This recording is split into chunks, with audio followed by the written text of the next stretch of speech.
resiliency roadmap together with the Iligan Investments and Promotion Center dito sa CMO Conference Room together with our Korean International Advisory Group.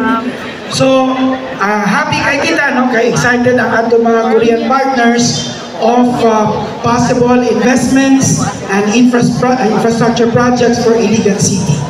So just want to announce to everyone, base sa among assessment, that Iligan is now leading Region 10 in terms of international partnership for smart and resilient programs. So natay tulo, no, ka strong and active partners from Korea, China, and Taiwan. Last week usap, nagpahigayon kita og meeting sa Iligan City Polytechnic State College with the City Engineer's Office, the City Accountant's Office, and other partners. And due to public demand, ang atong exam, particularly katong mga estudyante na interested mo eskwela, no? So, Iligan City Polytechnic College is still accepting interested students to take the college admission test. Taman kani sa July 31. Kaya klase magsugod sa August of last week. So, for further inquiries, kung ay mga gusto mo eskwela o college, free ang tuition fee niya, you may visit the registrar at the admin building of the Iligan City Polytechnic College, formerly the Iligan City National School of Fisheries. This is a sad announcement. Ang atong principal at the same time interim president na si Dr. Apas passed away last Saturday for cardiac arrest siya, no? So this today there will be a newly appointed OIC president of ICPC and at the same time principal of the fisheries. So that will be formally announced by our Department of Education to be confirmed by the Commission on Higher Education. So last week usap, nagpahigayon kita ang public hearing together with Councilor Pisyong Larrazabal and Councilor Abragan for the operation of Angkas at sa kunyang panglungsod, and of course ang pagpadayon sa Joyride. So we had a fruitful meeting together with our katong mga tricycle operations, mga balabal, and they come to an agreement no nga dako kayo man ay og mga benefits, no, labi na sa riding public. Kaya kung naka-subscribe ang atong mga balabal sa atong Angkas or even Joyride, ang atong tricycle driver na sila'y 1 million nga insurance, appeal po 1 million insurance sa atong sumasakay. And we are all assured of the safety of the riding public. So wapo kayo nga panagtigom, and in the coming days, mag-meet na usab ang atong mga tricycle drivers together with Joyride and Abalabal, and of course Angkas, to strengthen agreements, including those na mga magabalabal should register, and at the same time katong register sa Joyride o sa atong Angkas should be a registered voter of Iligan City. Last week usap, nagpahigayon kita ang executive briefing at Pros Divides dito sa Bakayo. This is spearheaded by our DILG, Mamayda Daniot, and of course atong planning office. So ang atong activities nito, nag-update kita sa atong mga city officials of our accomplishments and milestones for the past 3 years, o ang atong mga priority programs, appeal out of new legislations for the second term of Mayor Xiao.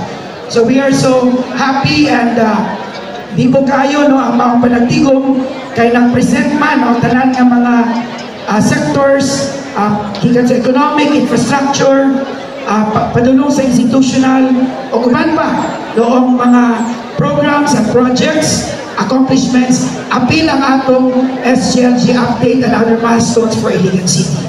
So this is in preparation also of the newly elected officials na training karong umabot na last week, no, of this month. Palagpakan nato ang atong planning office o ang atong DILG for that event.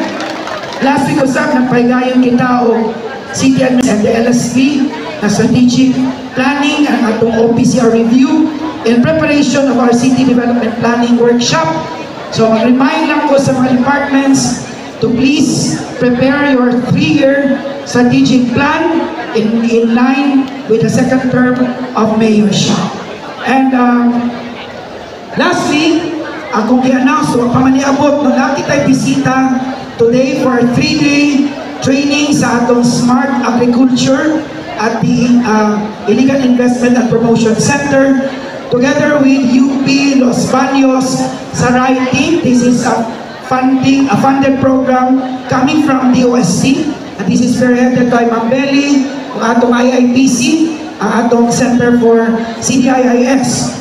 So ang Saray team will be coming to handle the 3-day training is Assistant Professor Concepcion Can, Mr. Gideon Aris Borgonio, Ms. Rosemary Dimasuay, Engineer Viado, Engineer Andres, Ms. Regalado.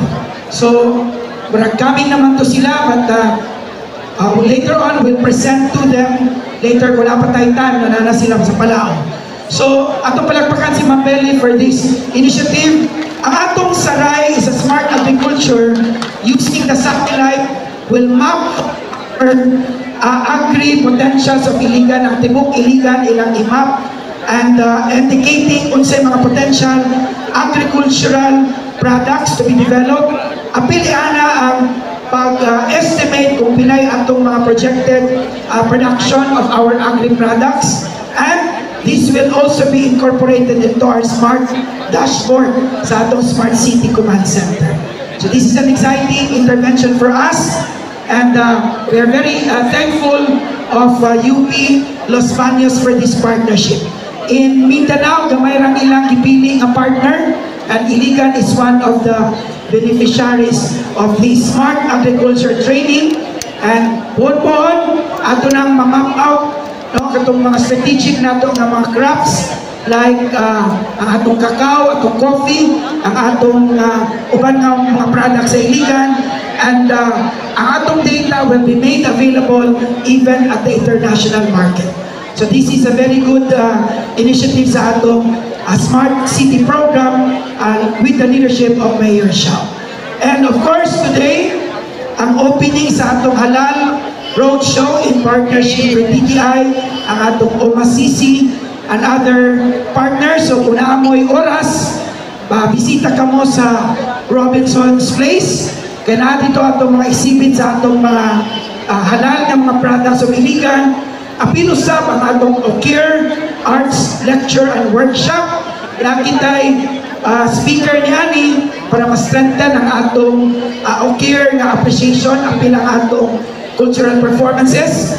And what is very important is for this week, nakita yung mga palagtigong sa atong Halal Council o ang atong mga programs for the halal industry sa Iligan. So, makani atong announcement, and for this week, medyo mabisi po ang atong mga officials no, towards the end, next week na, no, for the newly elected officials training in Cagayan de Oro.